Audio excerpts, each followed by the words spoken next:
Hello fellow gamers out there! For today's Halloween video, I brought you a cool and very fun horror game to play, which does not going to destroy you emotionally, does not have much brutality, just some lightweighted chills which are perfect for a Halloween night. So, are you ready to see the intro with the most 2000s vibe ever? Unfortunately, I had to change the original music in the intro, which was Still Waiting from Sum 41, which is a very cool California punk rock song, I love it. But this was a copyrighted song, so I cannot use it in the video, so I had to find one which is fine to use. Anyway, this is the coolest and weirdest intro for a horror game which I ever seen. How do you want to set up the mood with an intro like this? We can see a bunch of guys playing basketball, the camera rotates around them while we get to know their names. Also, a girl is sitting at the bench, looks a bit bored, waiting for the guys to finish the game. At this point I was really curious how this will lead to a horror game. Eventually, they finish the game and some of the guys are hitting the shower, but Kenny stays and we can practice our basketball skills. This was fun for like 10 seconds, but as I could score only 3 points each time, I got bored quite quickly, so I decided to go to the locker rooms. As soon as I entered the locker room, my phone was ringing. Welcome to the 2000s, where these were the standard ringtones. Hello? Kenny, you were supposed to call. Did you forget about our date? I have a date. Great. Maybe the date will be horrendous and that is why this game is a horror game. But hold on, some S stole my stuff. Good. And don't be late this time. See you, baby. Okay, I'll be right there. This guy does not really sound too excited to go to the girl. I don't know, she would alright for me, but who knows what is going on. Anyway, Kenny follows the guy into the gardens of the school and eventually into a basement area. I don't know guys, his girl just called him to go to her place and have some fun. Who the fuck cares about the wallet? Especially when I see strange shit like this in the basement. What the hell? And these strange growling sounds can be heard. Who cares about the wallet? Just go to the chick, have fun and forget about it.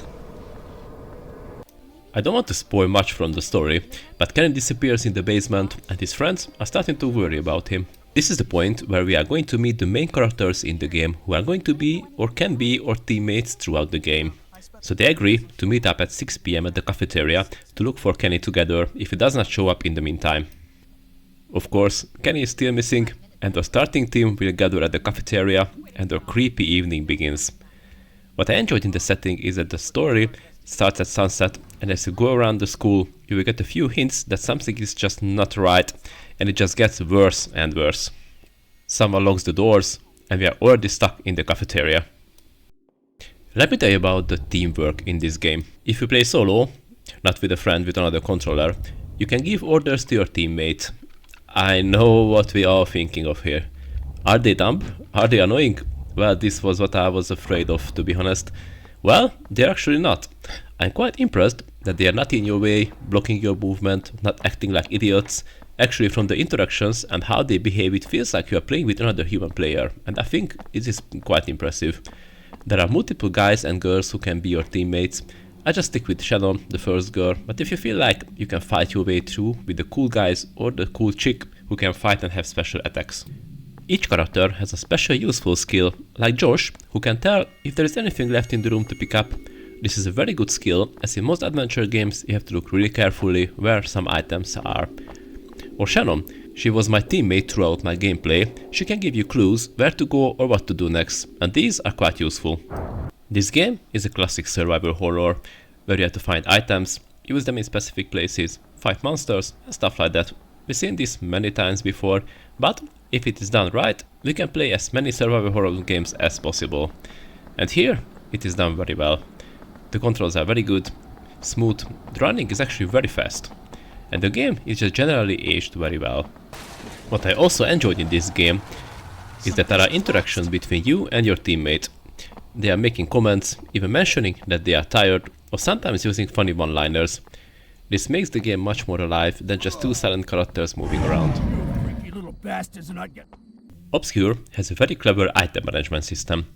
You do not have to enter into a... You do not have to enter into a menu to access your items. They are constantly accessible from the main screen. On the right hand side are your weapons, on the left hand side are everything else. This makes things much more smooth and easier. Also, there are no limit of how many items you can have with you. The item management between the player and the teammate is also a very clever solution. You don't have to give items to each other, there is a shared inventory system to use, which makes things much more streamlined. If you switch characters, you can access all items quickly without giving items to each other. Combat in Obscure is very similar to other survival horror games. You just aim with your weapon and shoot. The aiming is fine, it is not frustrating and you are not wasting ammo. So I enjoyed the combat every time. There's one thing which is unique here, is that you can tape lights to your weapons as the enemies are sensitive to light. While you're in combat, you can boost your light which causes damage to the enemies and you need to use fewer ammunition. Just as you would expect, as you progress in the game, you are going to find better weapons and stronger lights. You can give different weapons to your teammate and also order them to fight, stay behind or use a different weapon. The atmosphere is very good, I really much enjoyed it. The story starts at sunset and the school is quite bright, but as darkness falls, everything just gets worse and worse. The enemies will be stronger, the dark hallways are more creepier. I also have to mention the music and the random screams which makes the atmosphere just better.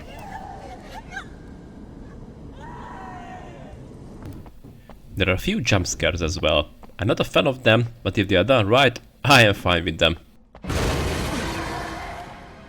These moments made me jump a few times. The good thing is that they are not too often, it's just the perfect amount to make you surprised sometimes, but not beyond the edge of your seat and expect them to happen all the time. I don't like that. There are 3 difficulty settings to choose. I chose the normal option and difficulty curve was just perfect. In the beginning of the game, when I got used to things, it was not too difficult, but by the end I was struggling with supplies. What is very positive aspect for me in this game is that you always have a clue where to go next or where to use an item. This makes your progress smooth, not easy, but smooth. This may be a bad thing for hardcore adventure game players, but I enjoyed it and had fun. The various items which you can pick up throughout the game, like the discs which can be used for saving, and the ammo and health items are just placed in perfect distance from each other. When you're really struggling, you're going to find what you need. This gives a constant tension, but in a positive way. What I enjoyed in Obscure, that it is a light-weighted survival horror. The school setting, the laid-back atmosphere of the characters, and the story is just perfect if you want to play something creepy, but not a game which has a really dark and disturbing story. Like when you just watch your favorite Friday the 13th movie on Halloween night. It is also good that you can finish the game in around 6 or 7 hours, and those hours are fun. The story itself is interesting, the atmosphere and the controls are also very good.